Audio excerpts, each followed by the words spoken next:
Hello everyone, hope you all are doing good in your studies. तो अभी के लिए ये न्यूज़ है, देखो बच्चों, जो एम्स है वो अब स्ट्रिक्ट एक्शन ले रहा है। ठीक है, उन्होंने कह दिया है कि सीसीटीवी कैमरास जो हैं वो चेक होंगे। और रही बात अगर कट ऑफ की, अगर आप जानना चाहते हैं तो कट ऑफ देखो इस बार बहुत कम जाएगी। ठीक है, पेपर जो था वो क्लिनिकल बेस था। ठीक है, तो जो कट ऑफ है उसके जो चांसेस हैं वो थोड़ी इस बार गिर जाएगी। ठीक है, तो मोस्टली जो है बच्चों को इस चीज़ की टेंशन मत लो, अपने ऊपर विश्वास रखो, जो तुम आंसर बाकी अपने आप को इवैल्यूएट करो, क्वेश्चन पेपर सॉल्व जैसे जैसे आपको क्वेश्चन याद आ रहे हैं उसके आंसर्स के बारे में पता करो, ताकि आप एक सफिशेंट अमाउंट में अपने नंबर बनाओ और अपना उस हिसाब से देखो। और बाकी अभी तक तो देखो कोई इतना फ्रीक्वेंट न्यूज़ नहीं आई है कि एम्स क्या करने वाला है, बट होपफुली वो कुछ अच्छा ही करेगा, आपके हक में ही करेगा। ठीक है, और इसलिए आप टेंशन मत लीजिए और अपनी स्टडी को कंटिन्यू रखिए। तो हम स्टार्ट करते हैं आज का अगला पार्ट। ऑलरेडी मैं 2 इसके बना चुकी हूँ सॉल्यूशन, ये नेक्स्ट मेरे को बना रही हूँ मैं। सो द फर्स्ट है coconut oil should be avoided in cardiac patient. Cardiac patient में जो है कोकोनट ऑयल वो है जो हम यूज़ नहीं करते, ऑप्शन में और भी ऑयल थे, बट जिसने कोकोनट ऑयल को टिक किया है उसका आंसर बिल्कुल सही होगा। नेक्स्ट है, if a patient is saying word like hey pay lay, it is an example of clang association. Obviously hey pay lay के क्लैंग बना रहा ना, वो एक क्लैंग सा मतलब सेम सेम वर्ड्स बोल रहा है, तो इसको बोलते हैं हम क्लैंग एसोसिएशन। 512 हज़ार्ड is a frequency of tuning fork used in ENT. देखो ट्यूनिंग फॉक्स जो है वो यूज़ करते हैं ना वेबर एंड रेनन टेस्ट में, तो उनकी जो फ्रीक्वेंसी होती है वो होती है 512 हज़ार्ड्स। ठीक है, वो ईएनटी में यूज़ होते हैं। आपने देखे होंगे अगर आपने वर्क किया है क्लिनिकल एरिया में, तो ट्यूनिंग फॉक्स जो है वो यूज़ होते हैं। उनकी जो फ्रीक्वेंसी है वो पूछी गई थी, तो ऑप्शन में 512 हज़ार्ड्स थे, तो वो बिल्कुल सही था। नेक्स्ट है, KMC is about exclusive breast feeding, prevention of infection and skin to skin contact. KMC के बारे में पर्पस पूछा गया था, कंगारू मदर केयर। तो उसका पर्पस क्या होता है? एक्सक्लूसिव ब्रेस्ट फीडिंग करवानी बच्चे को, प्रिवेंट करना फ्रॉम इन्फेक्शन और स्किन टू स्किन कॉन्टैक्ट कराना। देखो अगर ब्रेस्ट फीडिंग अच्छे से होगी तो ऑब्वियसली बच्चा जो है इन्फेक्शन से बचा रहेगा, बिकॉज ब्रेस्ट फीडिंग में सब एक अच्छी इम्यूनिटी जाती है बच्चे के पास, क्योंकि उस टाइम वो यही ले रहा होता है खाने में। तो प्रिवेंशन ऑफ इन्फेक्शन करना, स्किन टू स्किन कॉन्टैक्ट कराना और एक्सक्लूसिव ब्रेस्ट फीडिंग देनी। KMC kangaroo mother care mostly pre mature babies को दी जाती है। ठीक है, ताकि वो वार्म एरिया में रहें। सो नेक्स्ट पे चलते हैं। Most common symptom in shunt failure in infant is bulging of fontanelle. देखो क्वेश्चन आया था कि शंट फेलियर का मोस्ट कॉमन सिम्टम क्या है। आप किसी की शंट पड़ा है, अगर उसका फेलियर हो चुका है ना, तो उसका जो फॉन्टेनल है वो बल्ज आउट दिखेगा।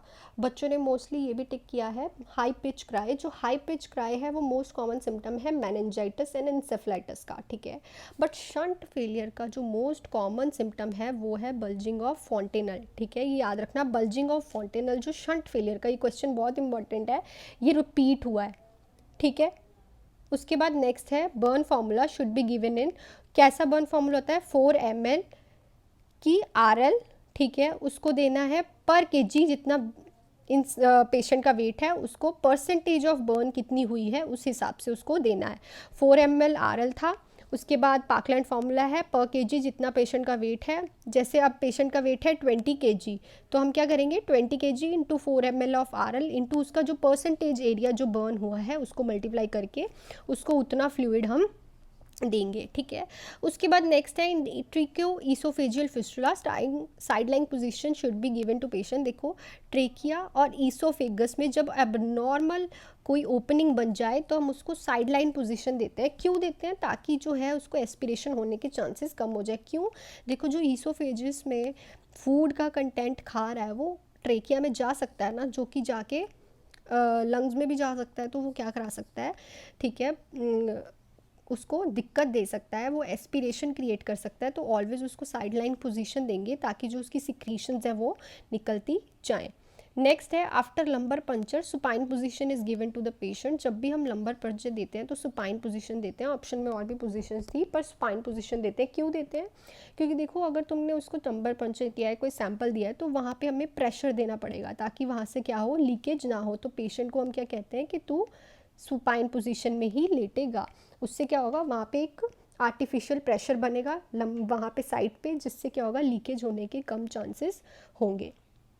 नेक्स्ट है patient with abdominal distension, rigid abdomen and redness occur with the peritonitis. तो वहाँ पे दिया हुआ था कि पेशेंट को ये सब हो रहा है, abdominal डिस्टेंशन हो रही है, रिजिड abdomen है और उसे रेडनेस है। तो उसे किस वजह से हो रही है? पेरिटोनाइटिस। पेरिटोनाइटिस क्या होता है? पेरिटोनियल कैविटी होती है जो कि abdomen को कवर, abdomen के ऑर्गन्स को कवर करती है, ठीक है। उसकी इन्फेक्शन हो जाए, उसका इन्फ्लामेशन हो जाए तो पेशेंट का abdomen जो है वो डिस्टेंशन हो जाती है। मोस्टली किसको होती है ये?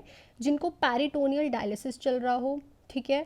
उसके बाद जो पेरिटोनाइटिस है, ठीक है, ये एक डिसीज़ की कॉम्प्लिकेशन भी है। तो किस डिसीज़ की कॉम्प्लिकेशन है ये आप मुझे कमेंट सेक्शन में बताएंगे, तो जिसका सही होगा मैं उसको पिन कर दूंगी। नेक्स्ट है breast feed as much as possible. Now nurse should care while, nurse आएगा यहाँ पे, nurse should care while newborn is in phototherapy. तो फोटोथेरेपी में नर्स को क्या केयर करनी चाहिए न्यूबॉर्न की? उसको ब्रेस्ट फीड कराना है एज मच एज पॉसिबल। ऐसा क्यों? क्योंकि जो बिलीरुबिन है, जब बच्चे को फोटोथेरेपी चल रही होती है तो जो बिलीरुबिन है वो स्टूल के थ्रू बाहर निकलता है, बिली बर्डन बन के। तो उससे क्या आता है, जो उसको फीड है वो प्रॉपर चाहिए ताकि जो वो बार बार स्टूल पास कर रहा है उसको न्यूट्रिशन भी साथ के साथ मिलता रहे। सो ये थे कुछ solution of a NORCET 2023। I hope ये वीडियो आपको पसंद आई हो। अगर पसंद आई तो please hit the like button and subscribe to my channel. और अगर आपने ऑलरेडी सब्सक्राइब कर रखा है तो thank you so much for your love and support. Thank you, all the best.